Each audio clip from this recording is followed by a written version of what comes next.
নমস্কার, welcome to my YouTube channel. আজকের ভিডিওতে আমরা আলোচনা করব সারদা চিটফান্ড স্ক্যাম অথবা চিটফান্ড কী আর মিউচুয়াল ফান্ড নিয়ে।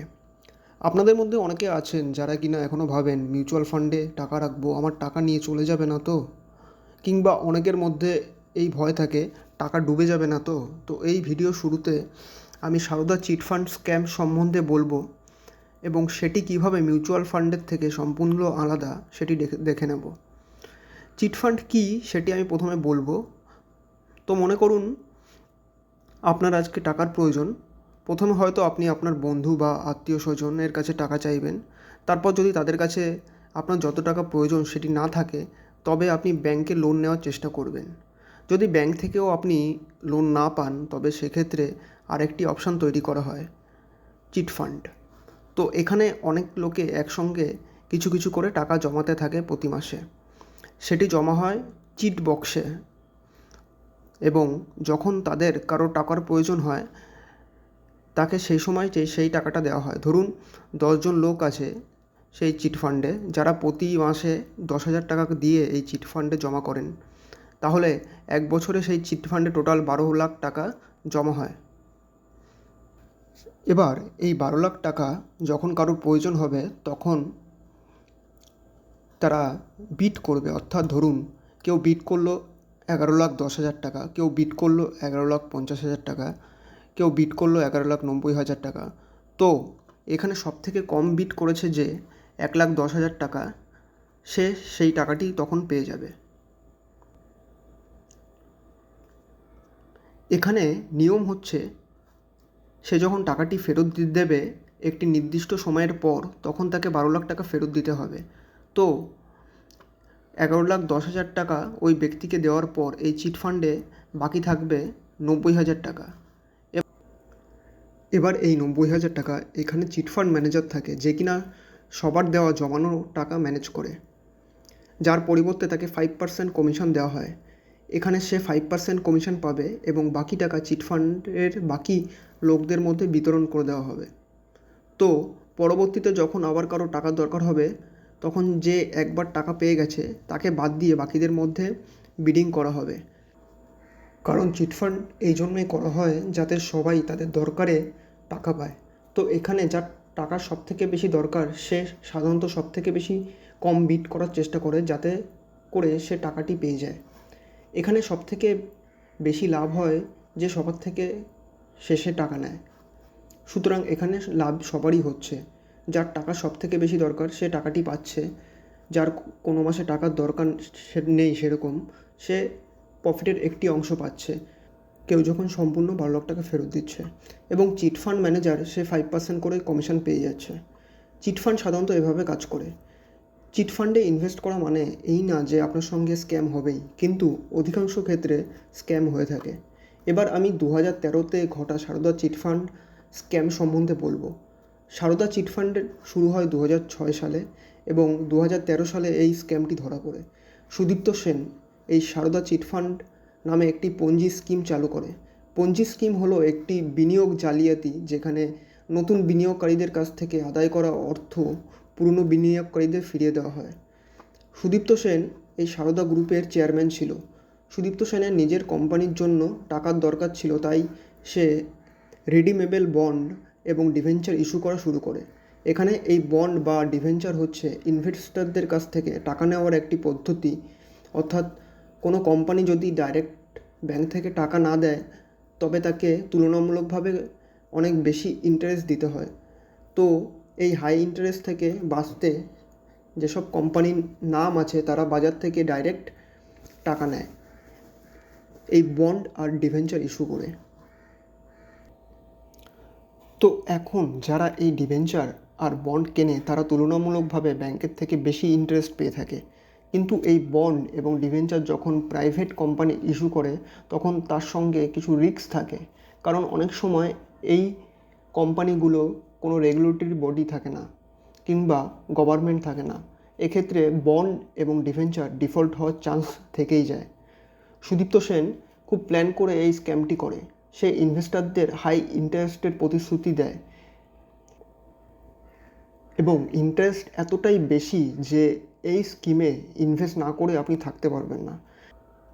এখন কোনো কোম্পানি যখন 50-এর বেশি ইনভেস্টরদের কাছ থেকে টাকা নেয় তখন তাকে সেবি এর কাছ থেকে পারমিশন নিতে হয়। পরবর্তীতে যখন সেবি এটি জানতে পারে, সুদীপ্ত সেন এটিকে তখন চিটফান্ড বলে, কারণ চিটফান্ড সেবি রেগুলেট করে না। সুদীপ্ত সেন এই সারদা চিটফান্ডের মার্কেটিং খুব প্ল্যানিং করে। প্রথমে সে গ্রামের কিছু শিক্ষিত লোককে তার কোম্পানিতে জব অফার করে। তাদেরকে বলা হয় যে গ্রাম অথবা শহরবাসীদের গিয়ে আপনাকে বোঝাতে হবে যে শহরে একটি স্কিম এসেছে যেখানে প্রতি মাসে কিছু কিছু টাকা ইনভেস্টমেন্ট করলে আপনি হাই রিটার্ন পাবেন।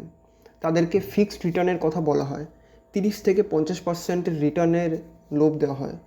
2 থেকে 3 বছরে আপনার টাকা ডবল হবে, এইরকম প্রতিশ্রুতি দেওয়া হতো। গ্রামবাসীরা দেখতো যে আমাদের এই গ্রামের লোক আমাদের ঠকাবে না, ফলে তারাও বিশ্বাস করে। এই এজেন্টের মাধ্যমে গ্রামবাসীদের থেকে টাকা ওঠানো হতো। তাদেরকে বলা হতো যে টাকা আপনারা আনবেন তার 25 থেকে 40% আপনাদেরকে দিয়ে দেওয়া হবে।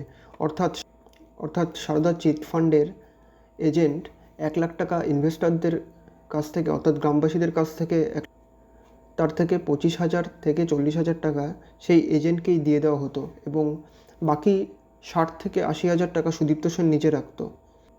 এবং চিটফান্ডের নামও সারদা দেবীর নামে করা হয় যাতে ইনভেস্টরদের মধ্যে ফান্ডের প্রতি বিশ্বাস জাগে। লোকজনের মধ্যে আরও বিশ্বাস জাগানোর জন্য মিঠুন চক্রবর্তীকে এই ফান্ডের ব্র্যান্ড অ্যাম্বাসেডর করা হয় এবং অ্যাড দেওয়া হয়।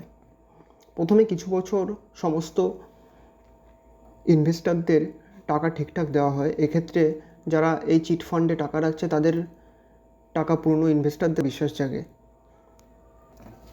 2012 সালে এই চিটফান্ড স্ক্যাম ধরা পড়ে। তারপর গিয়ে 2013 সালে সুদীপ্ত সেনকে জম্মু অ্যান্ড কাশ্মীরে অ্যারেস্ট করা হয় এবং তার ওপর অনেক ধরনের কেস দেওয়া হয়।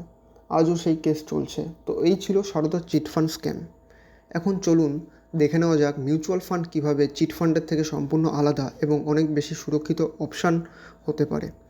মিউচুয়াল ফান্ড হলো একটি ইনভেস্টমেন্ট স্কিম যেখানে অনেক ইনভেস্টরদের টাকা একসঙ্গে ইনভেস্ট করা হয় এবং সেই টাকা একটি নির্দিষ্ট লক্ষ্য অনুযায়ী শেয়ার বাজার, বন্ড এবং সরকারি সিকিউরিটিজ ইত্যাদিতে পেশাদার ফান্ড ম্যানেজারের মাধ্যমে বিনিয়োগ করা হয়।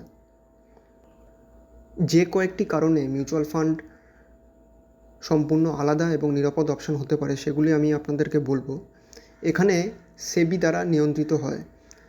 মিউচুয়াল ফান্ডগুলো সম্পূর্ণ সেবি অর্থাৎ security and exchange board of India দ্বারা নিয়ন্ত্রিত হয়। সেবি সমস্ত নিয়ম তৈরি করে এবং রেগুলার অডিট করে যাতে ইনভেস্টরদের টাকা সুরক্ষিত থাকে। দ্বিতীয়ত, প্রতারণার সুযোগ খুব কম। এখানে এজেন্ট নিজের ইচ্ছামতো টাকা ঘোরাতে পারে না। সব কিছু হয় ট্র্যাকিং এবং রিপোর্টিংয়ের মাধ্যমে। এখানে ফান্ড ম্যানেজার থাকে। অভিজ্ঞ ফান্ড ম্যানেজাররা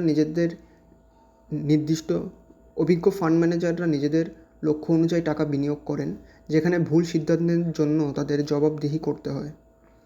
ট্রান্সপারেন্সি থাকে। প্রতিটি মিউচুয়াল ফান্ড স্কিমের ন্যাব অর্থাৎ নেট অ্যাসেট ভ্যালু, পারফরমেন্স এবং পোর্টফোলিও ইনভেস্টরদের জানানো হয় নিয়মিত। এখানে রিটার্নের গ্যারান্টি নেই, কিন্তু মিউচুয়াল ফান্ড রিটার্ন গ্যারান্টি দেয় না, কিন্তু এখানে রিটার্ন হয় মার্কেটের পারফরমেন্স অনুযায়ী, বাস্তব এবং টেকসই। এখানে কেউ তোমাকে বলবে না 50% রিটার্ন নিশ্চয়ই পাবে, বরং বলা হবে সম্ভব হলে অতটুকুই পেতে পারো, না হলে এর কমও হতে পারে। নমুনা হিসাবে ধরুন আপনি 1000 টাকা এসআইপি করে প্রতি মাসে ইনভেস্ট করছেন একটি ইকুইটি মিউচুয়াল ফান্ডে। 10 বছরে সেটি হতে পারে 2 লাখ টাকা, 3 লাখ টাকা বা তারও বেশি, বাজারের পারফরমেন্স অনুযায়ী। এটি পুরোপুরি রেগুলেট ও স্বচ্ছ উপায়ে হয়। তো শেষে আমি বলবো চিটফান্ড এবং মিউচুয়াল ফান্ড এক নয়। চিটফান্ড ব্যক্তিগত ফান্ড ম্যানেজারের উপর নির্ভর করে এবং অধিকাংশ ক্ষেত্রে এটি রেগুলেশন ছাড়া চলে, যার ফলে স্ক্যামের সম্ভাবনা অনেক বেশি থাকে।